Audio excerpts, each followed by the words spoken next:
Mekanik Pakistan mampu mengubah logam bekas menjadi flywheel seberat puluhan ton dengan teknik peleburan. Batu kapur menjadi salah satu bahan campuran paling penting dalam proses peleburan. Batu kapur dapat mengikat kotoran menjadi terak. Terak ini mengapung di atas logam cair dan dapat dengan mudah untuk dipisahkan. Berbagai logam bekas akan dikumpulkan di satu tempat. Logam yang memiliki ukuran besar harus dihancurkan menjadi kepingan-kepingan kecil. Karena logam dengan ukuran terlalu besar tidak akan muat dimasukkan ke tungku pembakaran. Selain itu, ukuran logam yang tidak terlalu besar juga akan mempercepat proses peleburan. Logam-logam yang siap dilebur selanjutnya ditempatkan di nampan bulat untuk dibawa secara manual dengan tenaga manusia ke tungku pembakaran.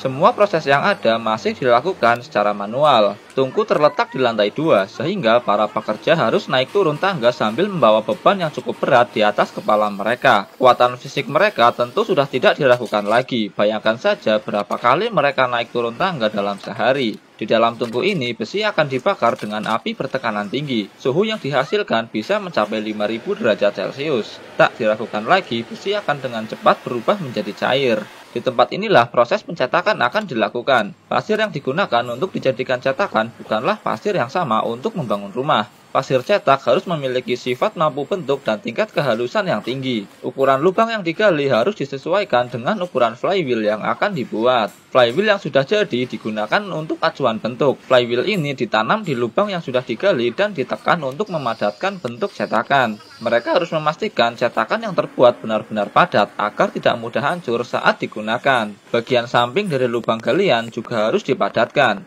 Namun, flywheel harus bersih dari tanah dan tidak tertimbun, karena nantinya cetakan di bagian atas akan dibentuk tersendiri. Ratakan tumpukan pasir di samping flywheel dengan alat khusus sampai benar-benar rata. Bedak bayi ditaburkan di atas cetakan dan flywheel.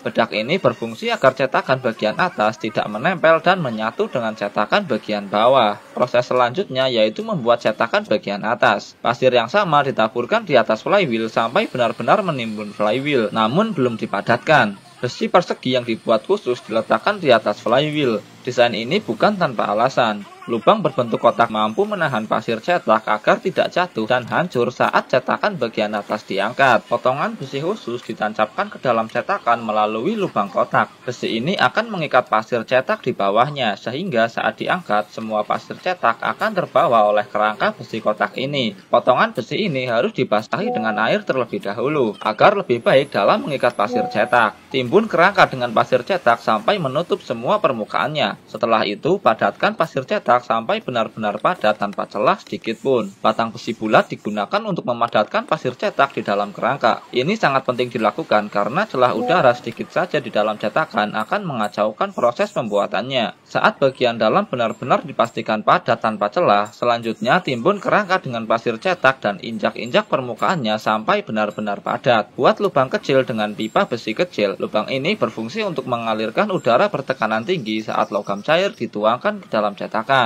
Angkat cetakan bagian atas, namun jangan pindahkan sedikit pun cetakan ini dari tempatnya. Setelah itu, gunakan balok kayu untuk memukul flywheel yang tertanam di cetakan. Ini untuk memberikan getaran sehingga permukaan flywheel tidak menempel pada pasir cetak. Setelah itu, angkat flywheel secara hati-hati. Diamkan dan biarkan cetakan terbuka selama seharian sampai benar-benar kering. Setelah itu, tutup kembali cetakan dan cetakan ini siap untuk digunakan. Logam cair hasil peleburan kemudian dipindahkan ke ember khusus. Ember ini mampu menahan panas hingga ribuan derajat Celcius. Diperlukan beberapa orang untuk membawa ember berisi logam cair ini. Setelah itu, tuangkan logam cair ke dalam cetakan melalui lubang yang ada. Diamkan cetakan selama 1 malam sampai logam mengeras. Setelah 1 malam, flywheel tanam siap untuk dipanen. Dalam 1 hari 1 malam, mereka mampu menghasilkan puluhan flywheel. Skala produksi yang cukup masif untuk proses pengerjaan yang serba manual. Gerinda amplas digunakan untuk merapikan sudut bagian dalam dari masing-masing flywheel yang sudah jadi. Mesin bubut digunakan untuk merapikan dan menyempurnakan bentuk flywheel. Proses ini tidak memerlukan kekuatan fisik yang ekstra, namun diperlukan pengetahuan dan pengalaman kerja yang tinggi. Mengatur dan mengoperasikan mesin bubut bukanlah hal yang mudah. Ini bukan hal biasa yang bisa dilakukan oleh nenek-nenek. Hasilnya sungguh menakjubkan. Flywheel kinclong seperti buatan mesin. Flywheel ini siap diekspor ke berbagai penjuru dunia, termasuk Indonesia. Bagi yang berminat membeli, silakan hubungi nomor yang tertera di video ini.